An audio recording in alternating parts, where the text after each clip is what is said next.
पंखुड़िया season 10 2020 Mrs Kumaon पर आप सभी लोगों का फिर से स्वागत है।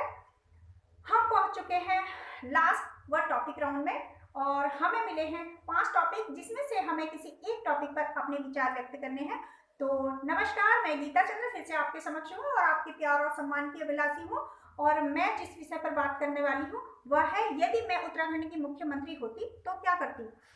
यदि मैं उत्तराखंड की मुख्यमंत्री होती तो मेरी कार्य योजना कुछ इस तरह से होती। क्योंकि मैं एक सोशल वर्कर हूँ और समाज के अंदर मेरा कार्य है, तो मुझे ऐसा लगता है कभी कभी कि मैं अगर मुख्यमंत्री होती तो शायद मेरी कार्य योजना कुछ इस तरह से होती कि मैं सबसे पहला काम ये करती कि जो युवा वर्ग है उसको जो एनर्जेटिक है और जो नव विचारक है और जो धर्म किसी जाति को लेकर के नहीं है और किसी ऐसे किसी विशेष विषय पर योग्यता रखता है, ऐसे युवा वर्ग का गठन करती जो कि मुख्यमंत्री का सलाहकार होता।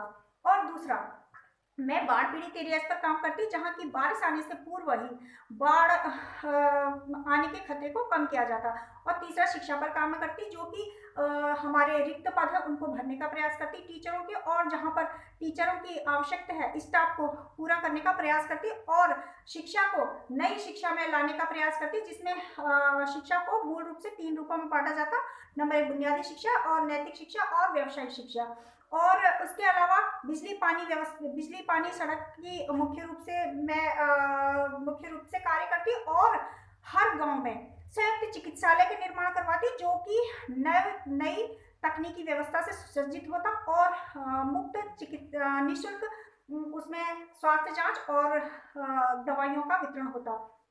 और मैं पलायन को रोकने के लिए भी कार्य करती, जो कि हमारे उत्तराखंड में हमारे पर्यटन, वन और कुटीर उद्योग जैसे कई ऐसे हमारे क्षेत्रों पर संभावनाएं ज़्यादा हैं, तो मैं उसमें युवाओं को जोड़ने का काम करती और उसमें युवाओं को जितनी मदद की आवश्यकता होती उतना मैं करने का प्रयास करती।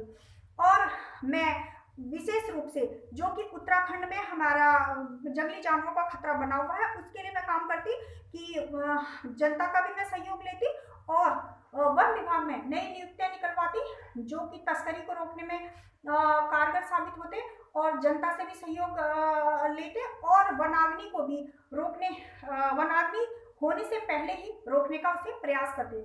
और जंगल में उनके लिए चारा पर्याप्त करवाते और जंगल में उनके लिए जो मांसाहारी जानवर है उनके लिए मांस पर्याप्त करवाते, बाउंड्री वॉल का मैं इंतजाम करवाती। इस तरह की मैं व्यवस्था करवाती जंगली जानवरों को रोकने के लिए। और लास्ट काम मैं ये करती, क्योंकि मैं महिला हूँ, महिला मुख्यमंत्री हूँ, तो महिलाओं के लिए काम करना तो मेरा बनता ही है। तो जो महिलाएं हैं, गांव की महिलाएं हैं जो अशिक्षित हैं और कार्य बोझ के कारण जो उनके अंदर की जो अंदर की क्षमता है वो अंदर ही रह गई है और वो उन्हें कोई प्लेटफॉर्म नहीं मिल पा रहा है, तो उसके लिए मैं एक साप्ताहिक कार्यशाला का निर्माण करवाती। हर गांव में एक साप्ताहिक कार्यशाला चलवाती, जिसमें कि महिलाएं अपने स्वैच्छिक विषय पर कार्य कर सकती हैं, जिससे वो अपने टैलेंट को बाहर निकाल सकती हैं और उन्हें कार्य बोझ से भी मुक्ति मिलेगी और वन की भी रक्षा होगी और महिलाओं को भी आत्मनिर्भर बनने का मौका मिलेगा। और मैं उस कार्यशाला का नाम रखती साप्ताहिक महिला सशक्तिकरण कार्यशाला। तो मैं इन्हीं शब्दों के साथ विराम चाहती हूँ। जो भी मुझसे त्रुटि हो क्षमा चाहती हूँ, समय के अभाव में मुझे इजाजत लेनी है। धन्यवाद, आप सभी लोगों का आभार, धन्यवाद।